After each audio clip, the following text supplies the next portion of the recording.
네, 우리가 삶을 살아갈 때 여러분 어떻습니까? 우리 신앙이나 여러분들 믿음을 지키는 이 신앙생활 때문에 어려움을 겪는 일들이 생깁니다. 그렇죠? 분명히 옳은 일을 했는데 아무도 알아주지 않아요. 그 하나님의 뜻을 따르기 위해서 우리는 진심을 다했는데 오히려 오해를 받는 일이 생깁니다. 믿음으로 살려고 했는데 세상은 그것을 어리석다고 비난을 합니다. 정직하게 살라고 직장에서 여러 가지 정말 정직하게 살려는 그러한 우리의 행동들, 그러다가 손해를 본 경험들이 있고요. 또 진심을 다했는데 배신을 당한 그러한 경험도 있습니다. 심지어 교회 안에서조차도요, 상처를 받고, 또 도대체 이 신앙이 무엇인가, 이 신앙생활이 무슨 의미가 있는가라고 흔들렸던 그런 경험이 있으실 것입니다.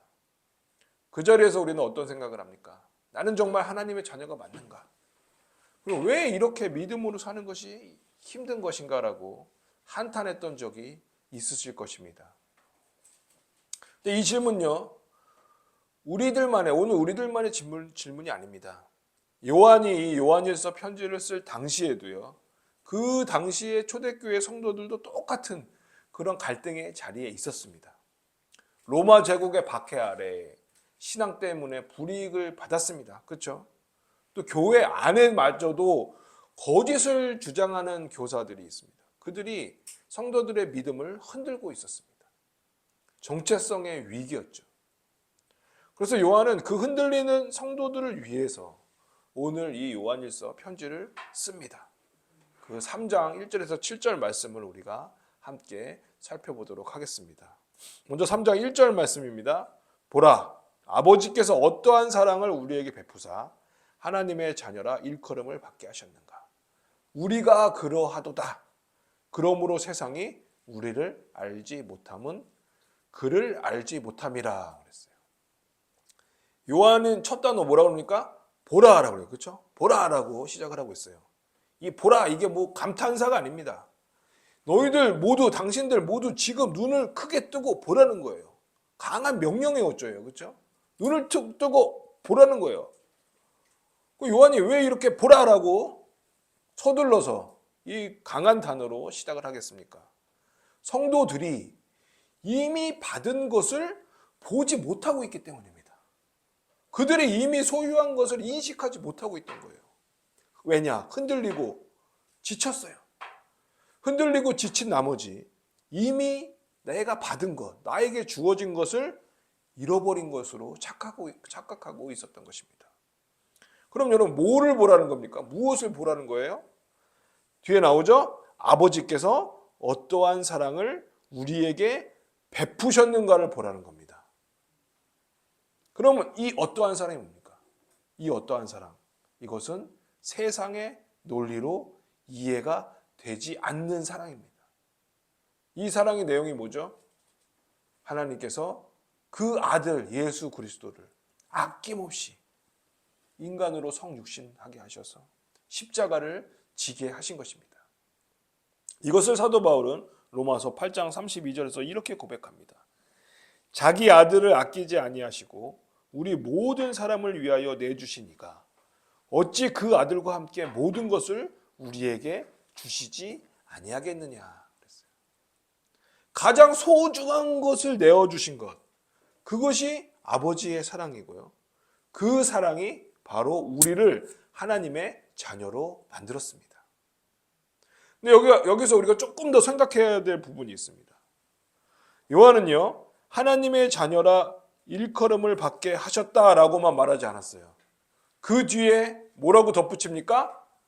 우리가 그러하도다. 그렇죠? 오늘 설교 제목인데요. 우리가 그러하도다라고 했어요.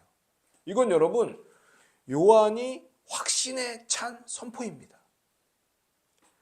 앞에서 그토록 강조하며 말했던 그 사랑, 이 세상의 것이 아닌 다른 차원의 그 사랑, 그게 뭡니까? 그 아들까지 내어주신 그 사랑을 받은 자가 누구라는 겁니까?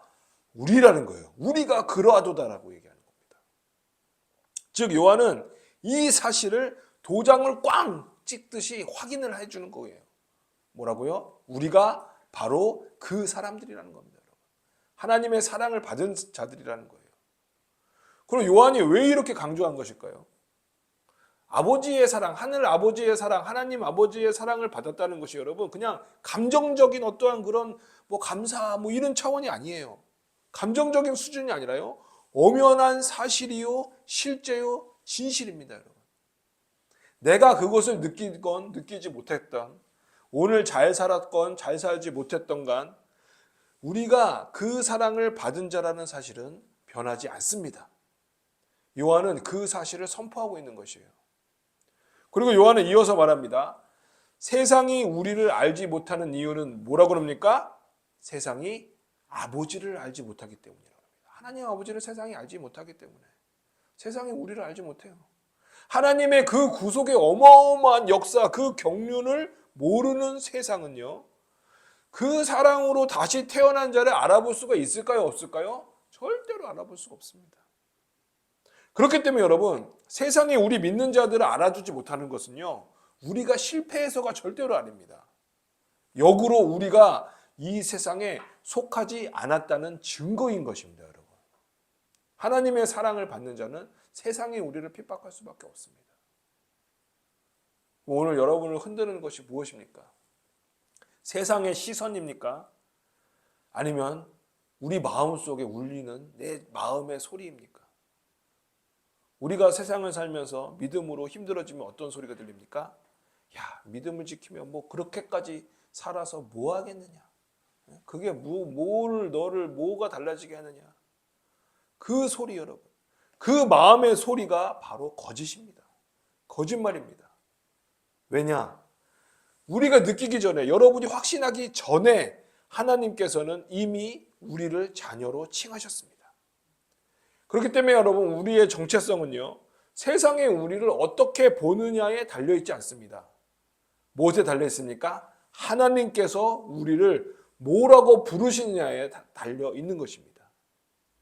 그러게 여러분, 세상의 시선이 어떠하든지요, 진실은 달라지지 않습니다. 우리가 받은 그 놀라운 사랑, 그리고 우리가 하나님의 자녀라는 그 놀라운 사실, 이 사실, 이건 절대로 변하지 않습니다. 그러게 여러분, 어떠한 일이 있으시더라도 이 놀라운 사실 위에 믿음으로 우뚝 서시는 우리 모두가 되시기를 간절히 소망합니다. 계속해서 2절 말씀을 보시겠습니다. 2절입니다. 사랑하는 자들아, 우리가 지금은 하나님의 자녀라. 장래에 어떻게 될지는 아직 나타나지 아니하였으나 그가 나타나시면 우리가 그와 같을 줄을 아는 것은 그의 참모습을 그대로 볼 것이기 때문이니. 1절에서 뭐라 했습니까? 1절에서 너희는 그러하도다. 너희는 뭐라고요? 우리는 하나님의 자녀다 라고, 우리가 하나님의 자녀가 된 정체성을 선언했어요. 그리고 나서 이제 요한은요, 2절로 와서 우리의 이제 현실을 얘기합니다. 우리가 사는 현실을 얘기해요. 우리 현실이 뭡니까, 여러분?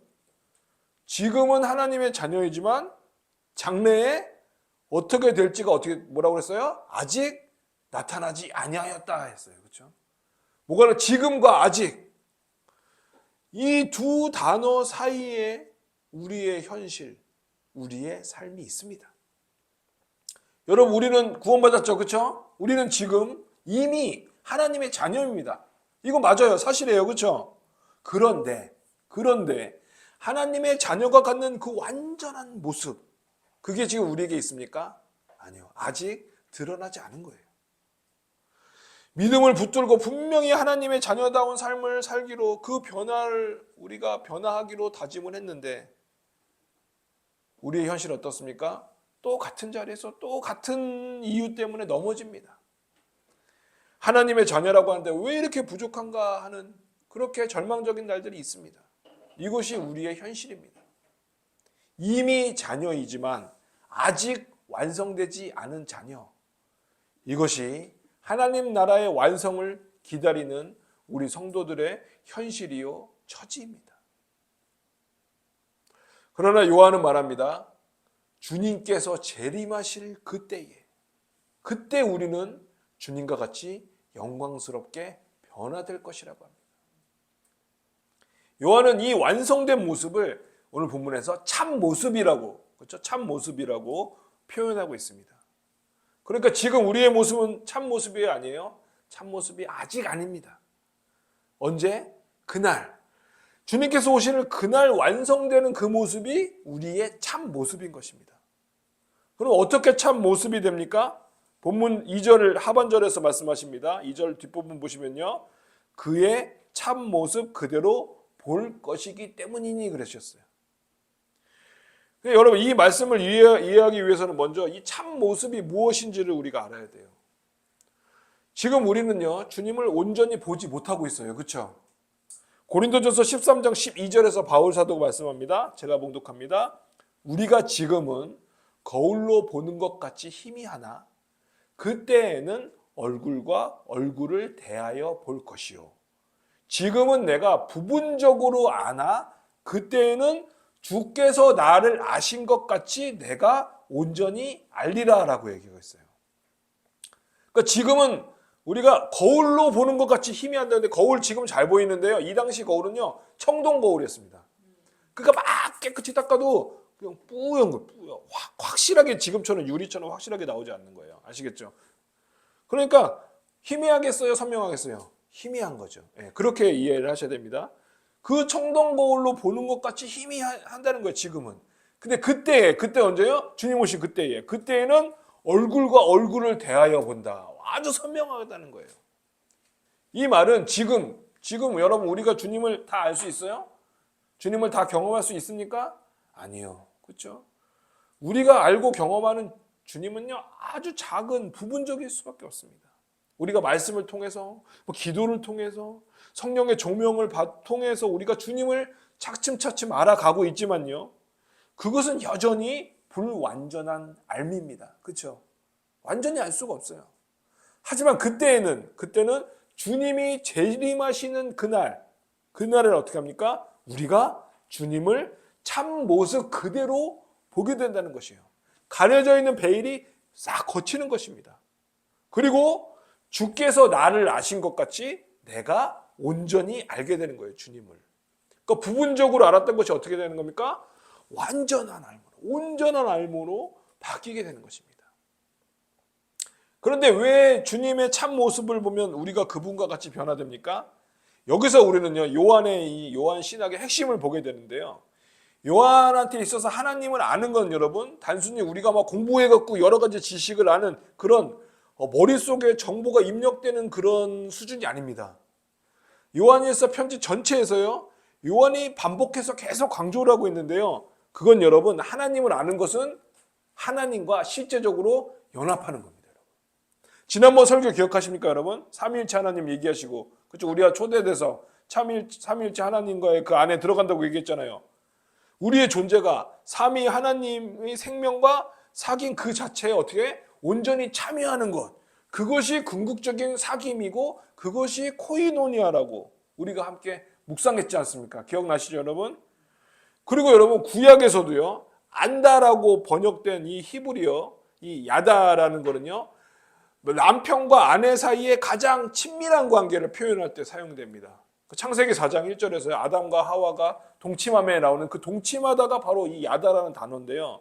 그러니까 이 안다는 것이 단순히 머릿속의 정보, 지식적으로 안다는 게 아니에요. 인격과 인격이 맞닿는 겁니다. 완전히 가까이 들어가서 하나가 되는 것입니다. 그래서요, 요한복음 17장 3절에서 주님은 이렇게 기도하십니다. 영생은 곧 유일하신 참 하나님과 그가 보내신 자 예수 그리스도를 아는 것이니이다 그랬어요. 아는 거라고요. 주님이 영생이 단순히 오래 사는 것이 아니라 뭐다? 예수 그리스도를 아는 것이라고 해요. 아는 것. 즉 우리의 존재가 영원 가운데 하나님과 온전히 알게 되는 것, 그게 영생을 말씀하는 것인 겁니다. 그리고 다시 말씀드렸지만 이 하나님을 아는 것은요, 지식적인 게 아니라 뭐까지 들어간다? 하나님과의 관계이고 하나님과의 연합이고 하나님과의 참여까지도 우리가 들어가는 겁니다. 그래서 여러분 요한은 요한일서 2장 4절에서요. 그를 아노라 하고 그의 계명을 지키지 아니하는 자는 거짓말하는 자요 진리가 그 속에 있지 아니하다라고 말하는 것입니다. 당연히 여러분 온전히 알게 되면은 온전히 그분의 뜻을 따르게 되는 것이 당연한 거 아니겠습니까? 그렇죠? 그러므로 여러분 주님이 다시 오실 그때에 주님의 참모습을 완전히 보는 그 순간은요, 우리와 하나님과의 연합이 완성이 되는 순간일 것이고요, 또 우리가 주님을 온전히 닮아서 주님처럼 완전하게 변화되는 순간인 것입니다. 이것이 여러분 신학에서 말하는, 교회에서 설교 중에 많은 목사님들이 얘기하시는 영화가 되는 거예요. 영화. 그것이 영광스럽게 되는 거예요. 주님처럼. 그것은 뭡니까? 주님이 다시 오실 그날에 우리가 주님의 참모습을 보게 되고 우리도 그 안에 연합이 되고 우리도 변화되는 겁니다. 그것이 뭐다? 영화가, 영화. 그럼 여러분 이게 우리의 노력으로 가능한가요? 아닙니다. 우리의 노력으로 되는 게 절대로 아니에요.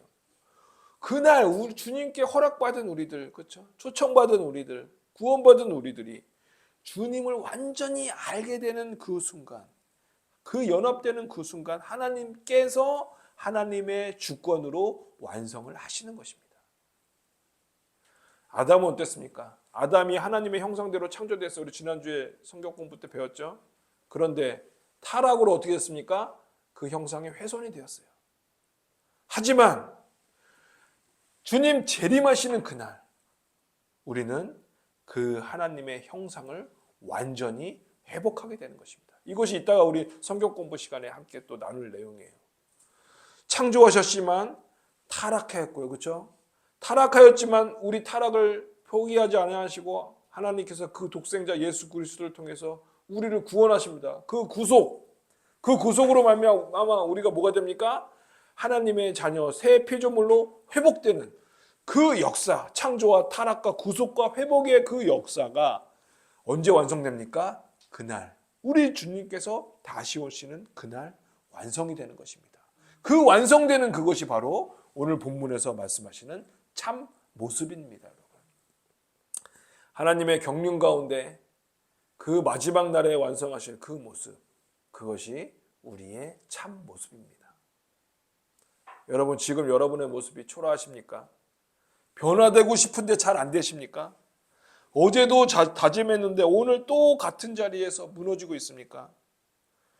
그 자리가 절망의 자리처럼 보입니다. 하지만 오늘 본문에서 요한은 말합니다.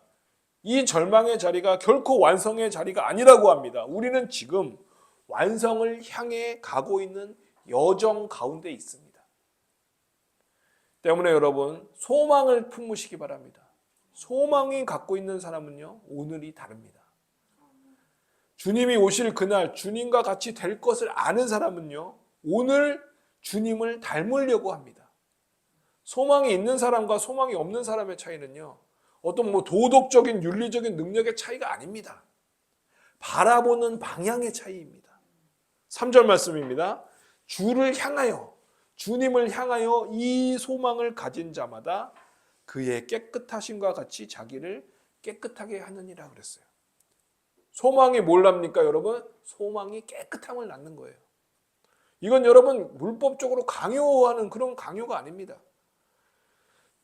주님을 향한 정말 그 소망이 내 영혼 깊숙이 내면에서 막 흘러 넘치는 거예요, 여러분. 그러면 진정한 나의 삶에 변화가 일어나게 되는 것입니다. 여러분 오늘 넘어지셨다면요 다시 그 소망을 붙드시기 바랍니다. 우리 주님께서 나타나시면 우리가 주님과 같아질 것이라는 이 소망이 오늘 우리를 다시 일으킬 것입니다. 궁극적인 완성을 소망하고 바라보는 사람만이 오늘의 이 힘든 과정을 견딜 수가 있습니다. 하지만 여러분 절대로 실망하지 마십시오. 우리의 완성은요 보장이 되어 있습니다. 전능하신 하나님은요 빌립보서 1장 6절 말씀처럼 하나님께서는 시작하신 그 일을 반드시 이루실 것입니다. 이 소망을 믿음으로 말미암아 승리하는 우리 모두가 되시기를 간절히 소망합니다. 계속해서 4절 말씀 보시겠습니다. 4절 말씀.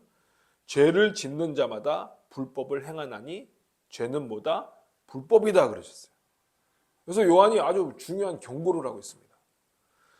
우리가 장래에 소망을 품었어요. 그런다 하면서도 그럼에도 불구하고 지금 현재의 삶을 죄 가운데서 살아면 어떻게 한다? 안 된다는 겁니다.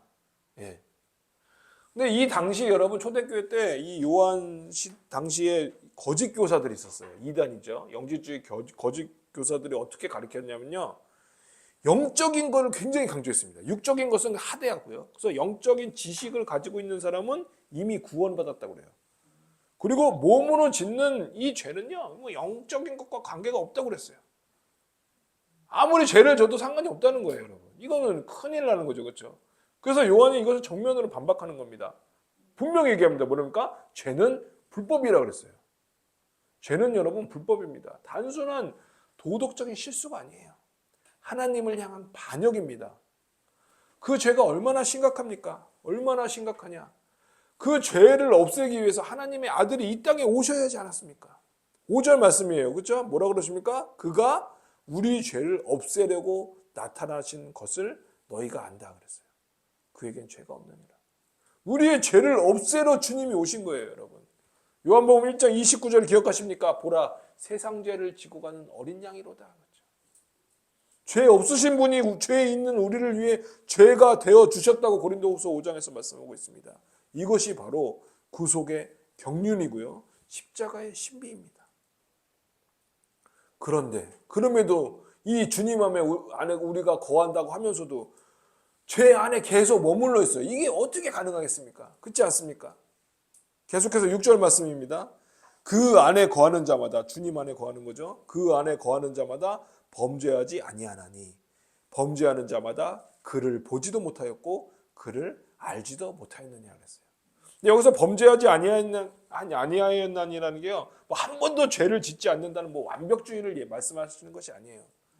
요한 자신도요, 요한에서 1장 8절에서 이렇게 말했어요. 만일 우리가 죄가 없다고 말하면 그것이 우리 스스로를 속이는 것이고요, 그것이 진리가 우리 속에 있지 아니한다고 그랬어요. 이게 무슨 말입니까? 우리의 죄악된 본질이 있다는 거예요. 그걸 어쩔 수가 없어요. 그렇지만 우리가 죄에 대한 본질을 가지고 있다고 어떻게 계속 습관적으로 죄를 짓고 죄 짓는 게 당연시하고 이렇게 하는 것은 절대로 주님 안에 거하는 자가 아니라는 겁니다, 여러분. 그러면 어떻게 됩니까? 죄와 씨름해야죠. 그렇죠? 고뇌해야죠. 회개해야죠. 그리고 주님께 다시 돌아가야 되는 것입니다. 그것이 여러분 하나님 안에 거하는 자의 모습입니다. 그래서 7절 말씀입니다. 자녀들아, 아무도 너희를 미혹하지 못하게 하라. 의를 행하는 자는 그의 의로우신 것 같이 의롭고 그랬어요.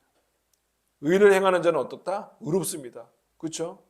근데 여러분 여기서 우리가 순서를 잘 생각해야 돼요. 우리가 의를 행하기 때문에 우리가 하나님 앞에 의로워지는 것이 아닙니다. 그렇죠? 뭐다? 하나님께서 우리를 이미 사랑하시고 우리를 의롭다고 해 주셨기 때문에, 우리를 깨끗하게 해 주셨기 때문에, 우리가 이미 의롭다 하심을 받았기 때문에 우리가 그 은혜를 통해서 힘을 얻어서 의를 행하는 사람이 되는 것입니다, 여러분. 행위로 우리가 의롭다 여기고 구원받는 게 아니에요.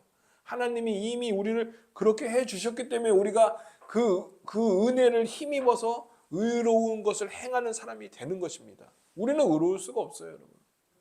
나무가 열매 있어요, 여러분. 나무가 열매를 맺는 거예요. 그렇죠? 열매가 나무를 만드는 게 아닙니다. 즉 우리가 하나님의 자녀이기 때문에요, 하나님의 자녀답게 살아가는 거예요. 오늘 이 순간 죄와 씨름하며 지쳐있는 성도분들이 계십니까?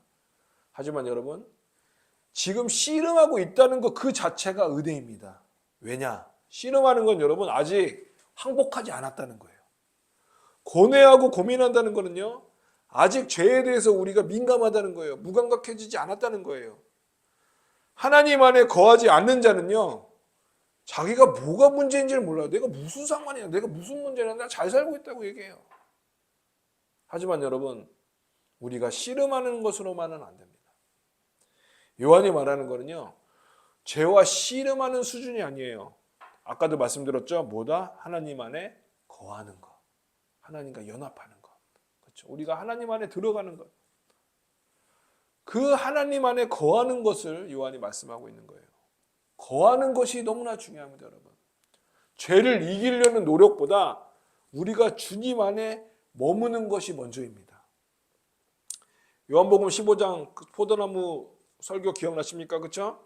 가지는 어떻게 있을 때 살 수 있다? 나무에 붙어 있어야 된다고 했어요. 붙어 있을 때 살 수 있는 거예요. 열매를 맺을 수 있는 거예요. 즉 우리도 마찬가지예요. 우리도 어디에 있을 때 주님과 꼭 붙어야 되는 겁니다. 우리가 주님 안에 거하게 될 때 그때 우리 안에서 하나님의 의가 흘러나오게 되는 것입니다.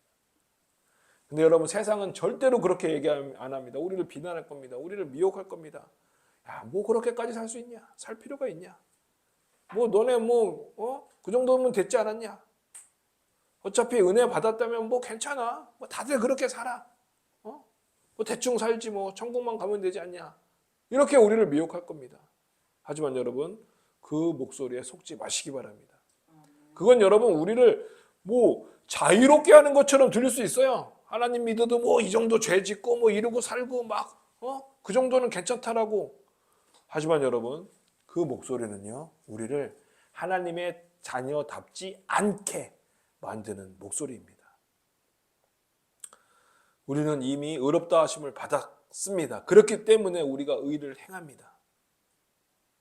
우리는 하나님의 자녀이기 때문에 여러분 자녀답게 사는 겁니다.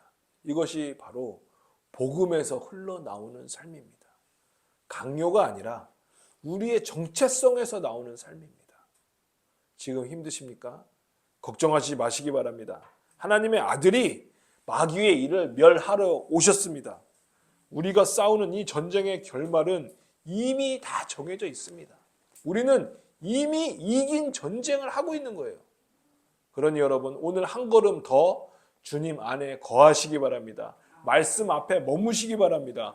기도의 자리를 지키시기 바랍니다. 그것으로 충분합니다, 여러분. 사랑하는 성도 여러분, 세상은 우리를 알지 못합니다. 오늘도 그랬고 내일도 그럴 것입니다. 우리는 지금 이미 하나님의 자녀이지만 아직 완성되지 않은 자녀입니다. 죄와 씨름하고 미혹을 거슬러 연약함 속에서 의를 행하려 몸부림치는 자녀입니다. 어떤 날은 잘 살아낸 것 같고 어떤 날은 또 무너진 것 같은 그 삶 속에서 우리는 끊임없이 주님을 붙들기 위하여 고분분투하고 있습니다. 이에 요한은 간절한 마음으로 우리에게 이 요한일서 편지로 권면을 하고 있는 것입니다. 보라, 아버지께서 어떠한 사랑을 우리에게 베푸셨는가? 우리가 그러하도다. 사랑하는 여러분, 바로 우리가 그러한 사람들, 그 사랑을 받은 자들입니다. 그 사실을, 그 진실을 세상이 바꿀 수 없고요. 우리의 연약함이 깨트릴 수가 없습니다. 그리고 하나님의 아들이 마귀의 일을 멸하려 이 땅에 오셨습니다. 우리를 무너뜨리려는 그 모든 것은 이미 패배한 것들입니다. 그럼에도 우리의 현실은 여전히 힘듭니다. 또 세상은 우리를 알지 못합니다. 우리 자신도 때로는 우리를 알지 못합니다. 그러나 여러분, 살아계신 하나님이 함께 하십니다. 그분이 이미 승리를 선언하셨고 이미 이기셨습니다. 사랑하는 여러분, 함께 힘을 냅시다. 우리 하나님은 살아계십니다. 이 믿음으로 승리하는 우리 모두가 되시기를 간절히 소망합니다. 기도하시겠습니다. 사랑과 은혜가 풍성하신 하나님 아버지, 오늘 말씀을 통해 우리가 누구인지 또 우리가 얼마나 큰 사랑을 받은 존재인지 다시 한번 깨닫게 해주시니 감사합니다. 세상의 기준과 가치관 속에서 우리가 휩쓸리고 파묻혀 살다 보면은 정말 내가 하나님의 자녀가 맞는지 의심이 들고 흔들릴 때가 너무나 많습니다. 하지만 오늘 말씀에서 주님은 우리가 그러하도다라고 요한의 입을 통하여 명확히 선포해 주셨습니다. 우리가 느끼기에 부족하고 세상이 우리를 알아주지 않아도 십자가의 사랑으로 인쳐주신 그 정체성이 결코 변하지 않는 진실임을 이 시간 믿음으로 고백합니다. 주님, 우리의 현실은 이미와 아직 사이에 치열한 전쟁터입니다. 이미 하나님의 자녀가 되었지만 여전히 육신의 연약함 속에 넘어지고 죄와 씨름하는 저희를 불쌍히 여겨 주시옵소서. 내가 이 모양인가 자책하며 이 절망의 자리에 머물러 있지 않게 하여 주시고 주님이 다시 오실 그 날에 우리가 주님의 참 모습을 보며 주님과 같이 영광스럽게 변화될 것이라는 그 거룩한 소망을 품게 하여 주시옵소서. 그날의 완성을 바라보기 때문에 오늘을 삽니다. 오늘을 견딥니다. 그날의 깨끗함을 사모하기 때문에 오늘 우리 자신을 정결하게 지켜가는 소망의 사람들이 되게 하여 주시옵소서. 주님, 특별히 간구하옵기는 이건 우리의 의지가 아님을 다시 한번 고백합니다. 우리의 의지가 아니라 온전히 우리가 주님 안에 거함으로 말미암아 승리하게 하여 주시옵소서. 내 힘으로 의료오질라고 애쓰다가 지쳐 쓰러지는 것이 아니라 포도나무이신 주님께 딱 붙어있는 그 가지가 되어서 정말 주님께서 공급해 주시는 능력과 사랑과 그 모든 하나님의 은총으로 생명의 열매를 맺게 하여 주시옵소서. 죄와 씨름하는 고통이 오히려 우리가 하나님께 속해 있다는 살아있는 증거임을 깨닫게 하시고 우리가 포기하지 않고 끝까지 주님의 보좌 앞으로 나아가는 용기를 더하여 주시옵소서. 주님, 오늘 이 예배를 마치고 우리는 또 세상으로 나갑니다. 그때 우리는 더 이상 이 세상의 손가락질과 시선에 흔들리는 자들이 아니라 하늘의 나라의 그 상속자로 살아가기를 간절히 원합니다. 너는 내 아들이다, 내 딸이다. 우리를 불러주시는 그 아버지의 음성을 우리 마음 가운데 영원 깊숙이 새기고 어떠한 상황 속에서도 당당하게 하나님의 자녀답게 승리하는 삶을 살아갈 수 있도록 성령 하나님 우리와 동행하여 주시옵소서. 우리 주 예수 그리스도 이름으로 기도드리옵나이다. 아멘.